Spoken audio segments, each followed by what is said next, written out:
Roughing It by Mark Twain. Chapter 22. It was the end of August, and the skies were cloudless and the weather superb. In 2 or 3 weeks I had grown wonderfully fascinated with the curious new country, and concluded to put off my return to the States a while. I had grown well accustomed to wearing a damaged slouch hat, blue woolen shirt, and pants crammed into boot tops, and gloried in the absence of coat, vest, and braces. I felt rowdyish and bully, as the historian Josephus phrases it, in his fine chapter upon the destruction of the temple. It seemed to me that nothing could be so fine and so romantic. I had become an officer of the government, but that was for mere sublimity. The office was a unique sinecure. I had nothing to do, and no salary. I was private secretary to His Majesty the Secretary, and there was not yet writing enough for 2 of us. So Johnny K. and I devoted our time to amusement. He was the young son of an Ohio nabob, and was out there for recreation. He got it. We had heard a world of talk about the marvelous beauty of Lake Tahoe, and finally curiosity drove us thither to see it. 3 or 4 members of the brigade had been there and located some timber lands on its shores, and stored up a quantity of provisions in their camp. We strapped a couple of blankets on our shoulders and took an axe apiece and started, for we intended to take up a wood ranch or so ourselves, and become wealthy. We were on foot. The reader will find it advantageous to go horseback. We were told that the distance was 11 miles. We tramped a long time on level ground, and then toiled laboriously up a mountain about 1,000 miles high, and looked over. No lake there. We descended on the other side, crossed the valley, and toiled up another mountain 3 or 4,000 miles high, apparently, and looked over again. No lake yet. We sat down tired and perspiring, and hired a couple of Chinamen to curse those people who had beguiled us.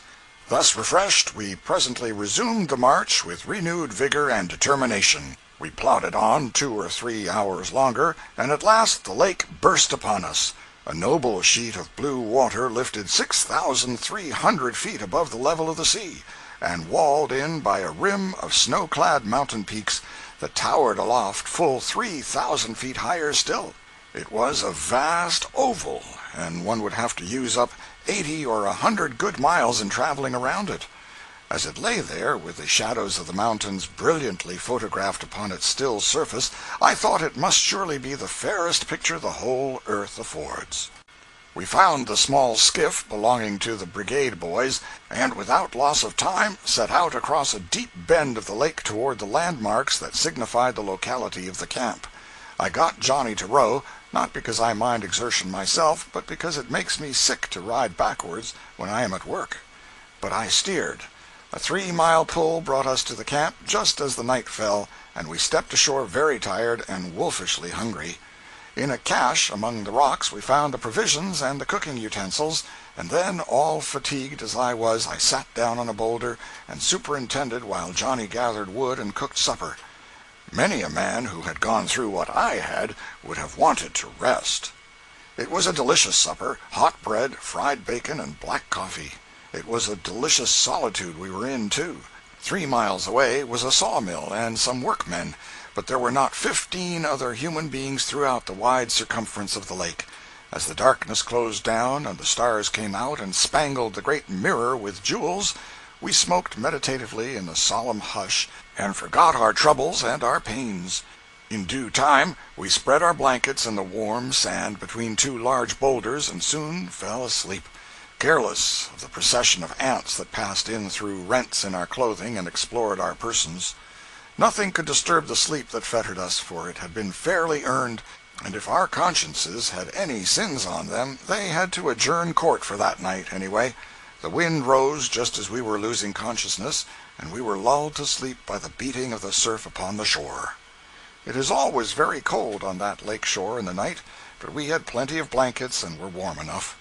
We never moved a muscle all night, but waked at early dawn in the original positions, and got up at once thoroughly refreshed, free from soreness, and brimful of friskiness. There is no end of wholesome medicine in such an experience. That morning we could have whipped 10 such people as we were the day before, sick ones at any rate, But the world is slow, and people will go to water cures and movement cures and to foreign lands for health. 3 months of camp life on Lake Tahoe would restore an Egyptian mummy to his pristine vigor and give him an appetite like an alligator. I do not mean the oldest and driest mummies, of course, but the fresher ones. The air up there in the clouds is very pure and fine, bracing and delicious. But why shouldn't it be? It is the same the angels breathe. I think that hardly any amount of fatigue can be gathered together that a man cannot sleep off in one night on the sand by its side. Not under a roof, but under the sky. It seldom or never rains there in the summertime. I know a man who went there to die, but he made a failure of it. He was a skeleton when he came, and could barely stand.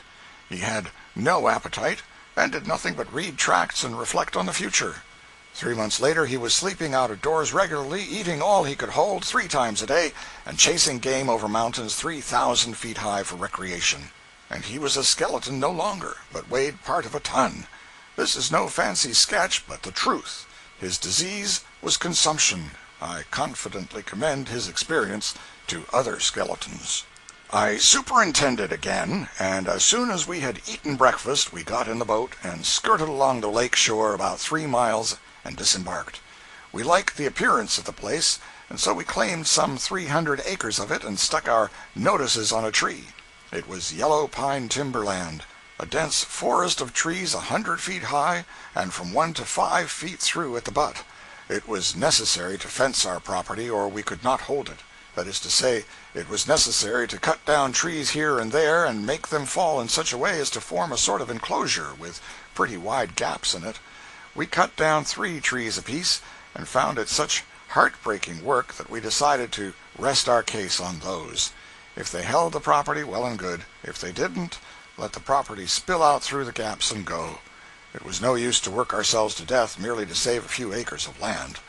Next day we came back to build a house, for a house was also necessary in order to hold the property. We decided to build a substantial log house and excite the envy of the brigade boys. But by the time we had cut and trimmed the first log it seemed unnecessary to be so elaborate, and so we concluded to build it of saplings. However, 2 saplings, duly cut and trimmed, compelled the recognition of the fact that a still modester architecture would satisfy the law, and so we concluded to build a brush house. We devoted the next day to this work, but we did so much sitting around and discussing that by the middle of the afternoon we had achieved only a halfway sort of affair, which one of us had to watch while the other cut brush, lest if both turned our backs we might not be able to find it again. It had such a strong family resemblance to the surrounding vegetation. But we were satisfied with it. We were landowners now, duly seized and possessed, and within the protection of the law. Therefore we decided to take up our residence on our own domain and enjoy that large sense of independence which only such an experience can bring. Late the next afternoon, after a good long rest, we sailed away from the brigade camp with all the provisions and cooking utensils we could carry off. Borrow is the more accurate word, and just as the night was falling we beached the boat at our own landing. End of chapter 22.